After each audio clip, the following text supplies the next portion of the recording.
Bonjour Éric Zemmour. Bonjour. Selon vous, la polémique autour du traitement à la chloroquine du professeur Raoult dépasse largement le cadre médical. Pourquoi? Ça devient, c'est depuis le début, c'est très intéressant d'ailleurs, depuis le début et de plus en plus, ça devient une histoire politique, une bataille politique au sens noble et une bataille mondiale et en particulier française, puisqu'évidemment le professeur Raoult euh, incarne cet antagonisme français entre Paris et la province, entre l'establishment et les rebelles, et même sur le plan mondial, c'est un peu les grands groupes pharmaceutiques mondiaux contre le petit village gaulois qui ne veut pas céder à l'envahisseur. Donc vous voyez, il y a toute cette fantasmagorie autour de Raoult. Comment ce professeur de médecine, Didier Raoult, est-il devenu une figure du populisme? Euh, Moi je dirais que c'est comme d'habitude les élites qui appellent leurs adversaires populistes. Quand on ne veut pas se coucher devant la doxa dominante, on est populiste. Le professeur Raoult, il défend un traitement, et il défend un modèle qui est le modèle médical, on traite, et puis voilà. Depuis le début, il dit que ce confinement général est une folie, que c'est issu du Moyen-Âge. Depuis le début, il dit qu'il n'aurait pas fallu faire ça. Et depuis le début, il dit que son traitement à la chloroquine avec un antibiotique doit être donné au début de l'infection. On devient tous des grands spécialistes. C'est ça qui est passionnant dans cette épidémie. On apprend, au moins on progresse. Mais, et vous avez vu d'ailleurs, il y a une étude là, une étude publiée par la revue Lancet, une revue scientifique bien respectable, qui dit en gros que la chloroquine, le traitement de Raoult est une catastrophe et qu'elle tue des gens, etc. Sauf que quand on voit dans le détail, on s'aperçoit que les gens qui ont fait l'étude ont donné le traitement du professeur Raoult, mais à la fin, alors que les gens sont déjà très mal en point. Donc évidemment, c'est le contraire du protocole défini par le professeur. Donc on ne peut pas juger ça. Et d'ailleurs, Raoult répond que c'est, je crois, je ne sais plus, il a une formule terrible, que c'est une étude une foutaise. Foireuse? D'autres foireuses, voilà, merci.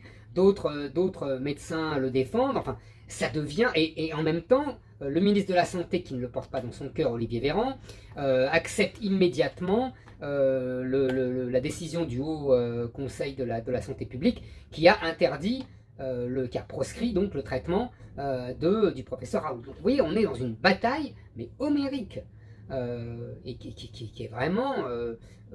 Alors évidemment, on va accuser le professeur Raoult de populisme. Il n'est pas populiste du tout, il défend. Vous voyez ce que je veux dire? Et c'est le peuple qui se reconnaît en lui. Et c'est les élites qui l'attaquent. En tout cas, l'establishment politico-médical. Vous dites que cette querelle autour du professeur Raoult fait écho à des imaginaires ancestraux. Mais qu'est-ce que vous voulez dire par là? Je vous ai dit, Paris contre province. D'abord, le Marseillais contre l'establishment parisien. Puis, on a vu que ça se mondialise. C'est très étonnant parce que, je vous dis, on devient tous des grands spécialistes.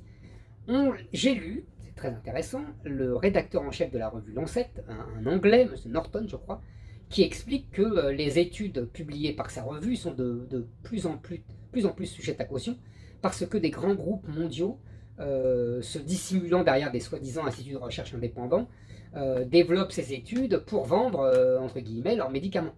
Et donc il mettait en garde contre la revue Lancet, qu'il dirige lui-même. Donc vous voyez, juste au moment où cette revue-là démolit Raoult.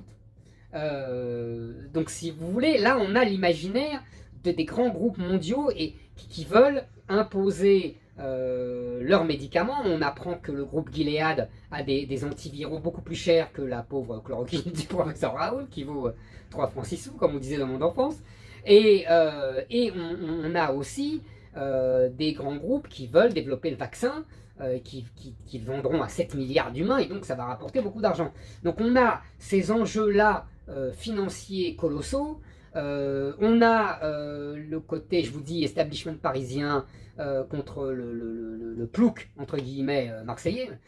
Le pauvre professeur Raoult n'est pas du tout à plouc, vous avez compris ce que je veux dire, c'est dans les imaginaires. Et voilà, on en est là, quoi. Et vous alors, Éric Zemmour, vous êtes pro ou anti-Raoult? Moi, je vais vous dire, je suis plutôt pro. Encore une fois, je ne suis pas du tout médecin, je ne suis pas du tout scientifique, et je vraiment, alors là, mais ce qui me plaît, d'abord, ce qui m'a plu en lui, c'est deux choses. D'abord, un, le fait qu'il ait dit que ce confinement général était une absurdité.